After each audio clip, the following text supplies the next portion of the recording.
अस्सलाम वालेकुम दोस्तों, क्या हाल है। मैं हूं समीउल्लाह। अच्छा दोस्तों, एक पाकिस्तानी पायलट का कारनामा देखिए कि शायद कि दोस्तों दुनिया में कोई और पायलट होता तो वो इतना रिस्क ही ना लेता। ये सिर्फ और सिर्फ हमारे पाकिस्तानी पायलट का ही कारनामा है। दोस्तों PIA की एयरलाइन है, कराची से प्रवास करती है दुबई के लिए, और जब ये अपनी हद ऊंचाई तक पहुंचती है, यानी कि एयरप्लेन की जो ऊंचाई की हद होती है उधर तक पहुंचती है, तो आप तसव्वुर कीजिएगा कि एक दफ़ा भी, सिर्फ और सिर्फ एक दफ़ा जिसने जहाज़ का सफ़र किया होगा वो अंदाज़ा ज़रूर कर सकेगा। और अगर दोस्तों आपने कभी भी जहाज़ का सफ़र नहीं किया तो आप भी अंदाज़ा ज़रूर कीजिएगा। अपनी हद ऊंचाई तक पहुंचने के बाद सिर्फ और सिर्फ, यानी कि सिर्फ 6 मिनट में 26,000 फुट जो है ये नीचे आ गया। इसका हाइड्रोलिक सिस्टम जो होता है वो काम करना छोड़ गया। इमरजेंसी त्यारे में नाफिज कर दी गई। अब दोस्तों आप सोचें कि जो सफ़र करते हैं दिल पे हाथ रखें और अंदाज़ा कर रहे हैं कि लैंडिंग के लिए कोई त्यारा मामूली सा जब नीचे की तरफ आता है तो वो बिल्कुल होता भी सेव है। और फिर भी जहाज़ में सफ़र करने वाले जो लोग होते हैं, यानी कि त्यारे में जो लोग मौजूद होते हैं मुसाफिर, तो उनको ऐसा लगता है कि एकदम से उनका दिल बहर आ जाएगा और बहुत ही ज़्यादा डर लगता है मुसाफिरों को उस वक्त। और ये त्यारा 6 मिनट में आप खुद अंदाज़ा कर रहे हैं कि 26,000 फुट नीचे की तरफ आया है।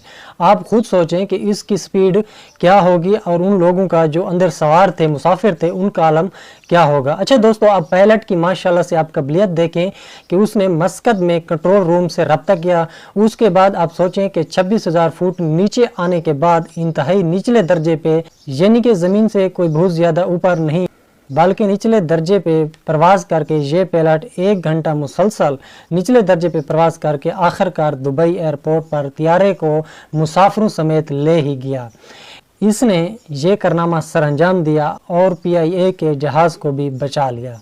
अब दोस्तों आप भी सोच रहे होंगे मेरी तरह कि ये वाक़यात PIA में क्यों पेश आते हैं। दोस्तों PIA के साथ ये वाक़यात इसलिए पेश आते हैं कि आप सऊदी अरेबिया में आपने पिछले दिनों देखा होगा कि जहाज़ों को सड़कों के ऊपर ट्रकों पर लाद कर रियाज में लेकर जा रहे थे। ये क्यों ऐसा हो रहा था?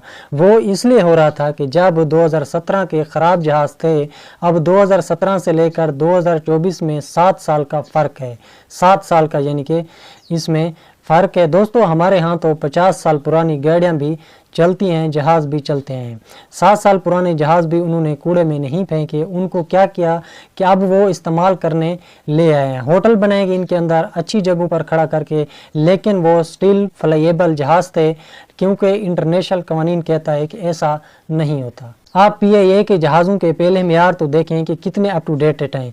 तो ये वाक़यात तो पेश आते हैं। बहरहाल दोस्तों इस बहादुर पायलट को सैल्यूट पेश करते हैं हम। इसने इंसानी ज़िंदगियों को भी बचाया और बहादुरी के साथ अपनी मंजिल मकसूद तक जहाज़ को भी पहुँचाया। दोस्तों ये थी हमारी आज की वीडियो। मैं और आप फिर किसी नई वीडियो में मिलेंगे। तब तक के लिए मुझे दीजिए इजाज़त।